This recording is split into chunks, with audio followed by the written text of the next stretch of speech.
Ne soutenez pas, s'il vous plaît, la machine de guerre de ce pays, de la Russie.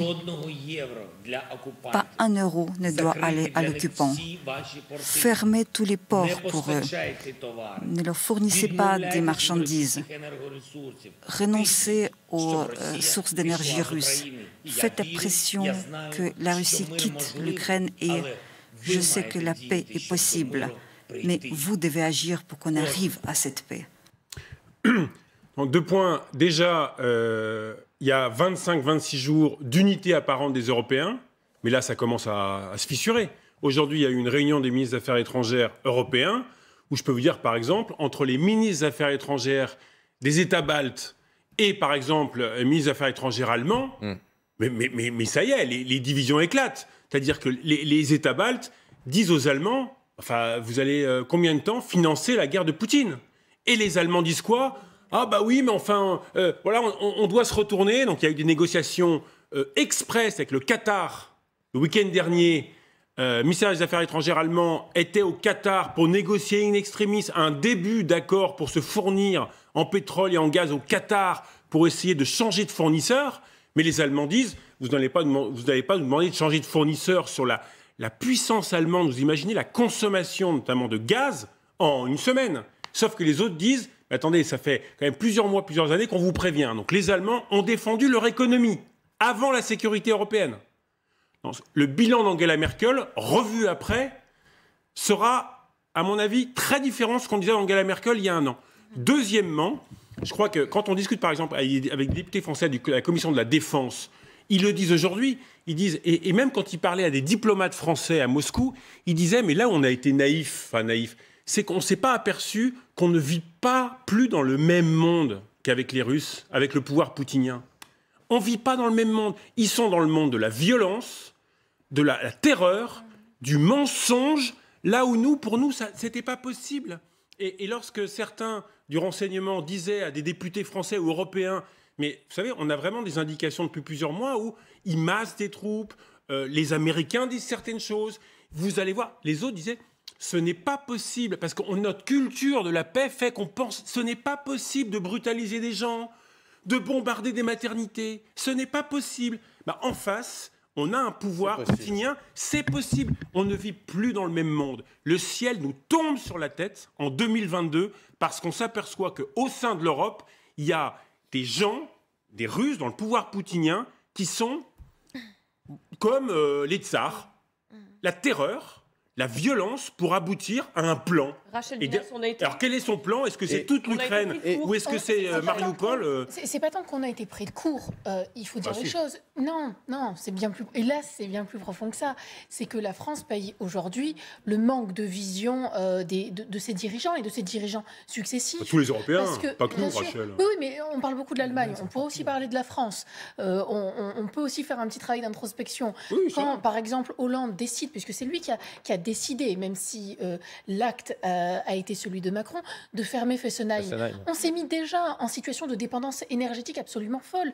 Souvenez-vous, il y a quelques semaines, peut-être 15 jours, le déplacement d'Emmanuel Macron à Belfort pour présenter un programme de réindustrialisation.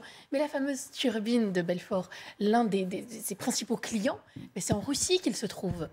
Donc c'est aussi tous ces éléments-là qu'il faut prendre en compte. C'est qu'aujourd'hui, on se rend compte à quel point on s'est mis dans une situation de dépendance énergétique, industrielle, à l'égard de la Russie, par exemple. C'est l'un des pays. Et on le paye parce que le coût, si on décide de faire marche arrière, est extrêmement fort. Si on veut, pourquoi pas, très bien. La France décide de retirer, puisque la France est le premier employeur du secteur privé en Russie, 160 000 Russes qui sont employés, 1200 entreprises, on décide de faire marche arrière, de rappeler tout le monde. Si les Occidentaux ou même les Européens ne font pas la même chose, c'est des marchés qu'on laisse. Alors, je veux bien. C'est pour ça que certains restent. De conviction, Total et autres. De la responsabilité. Qu'est-ce qui se passe ensuite au moment où les marchés vont être repris par d'autres? Donc la décision ne peut être qu'européenne.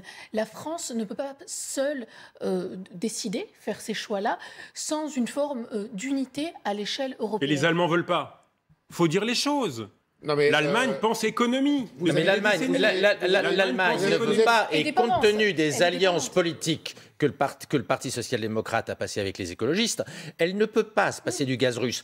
L'Allemagne a décidé, depuis l'invasion de l'Ukraine, de fermer ses 3 dernières centrales nucléaires et de les remplacer par du gaz russe. C'est-à-dire au moment où nous parlons, l'Allemagne va fermer encore ses toutes dernières centrales nucléaires pour être encore un peu plus dépendant de la Russie. L'Allemagne continue à nous rendre totalement dépendants de Poutine. Derrière, elle ne peut que lâcher l'Ukraine. Et c'est pour ça qu'elle se fâche avec les pays baltes, comme le disait Renaud Pila, parce que l'Allemagne fait passer le gaz avant tout.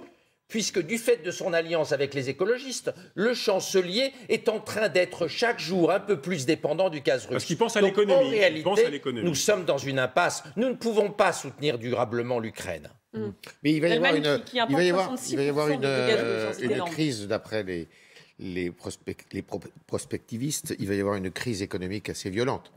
Parce que, effectivement, le principal moyen aujourd'hui pour essayer de mettre par terre le régime de Poutine, c'est que ces 700 millions de dollars par jour qu'on lui donne, si on coupe tout, c'est fini. Il n'y a plus de régime j'allais dire soviétique, russe. Et c'est la principale arme qu'on a aujourd'hui. Et si on fait ça, eh bien évidemment, lui on le met par terre, mais nous et l'Europe est en bien mauvaise posture. Et ce qu'il faut savoir aussi, c'est que tous les marchés, aujourd'hui, il y a une loi qui est passée à la Douma. Tous les marchés qui sont abandonnés par les sociétés étrangères qui sont implantées en Russie vont être nationalisés par l'État russe pour être pris. Ça ne donnera rien du tout parce que nous sommes aujourd'hui un peu au bout de souffle de la Russie. Même s'il y a 750 millions qui arrivent tous les jours, mais qu'est-ce qu'ils vont faire avec? Parce qu'ils n'ont pas beaucoup d'éléments de la chaîne de production qui manquent. Et aujourd'hui, les sanctions ont fait tels dégâts que, par exemple, même les puces, les différentes composantes des différents moteurs, par exemple, ou les avions qui sont en leasing, il y a partout, il y a des cassures parce qu'ils ne peuvent pas remplacer tout ça. Pas très vite. Pas oublier le soutien de la Chine aussi, oui, mais le soutien de la Chine, pour l'instant, la Chine reste tranquille et je pense qu'elle ne va pas trop bouger, la Chine. Mais là-dessus, on compte beaucoup, cette destruction de l'intérieur de la Russie, parce qu'ils ne peuvent pas remplacer tous les marchés qui sont partis. Ça sera long. Ben non, pendant ce temps, l'Ukraine sera détruite si on attend. Oui, attendez, ça c'est aussi les sanctions. Vous imaginez, la Russie est habituée depuis des décennies à vivre avec des sanctions et dans un pays assez pauvre. Il faut dire que les sanctions sont aujourd'hui très sévères et aujourd'hui on arrive, le marché n'est pas ouvert aujourd'hui, le marché d'obligations. Donc on attend, dès que ça ouvre, c'est vraiment la chute.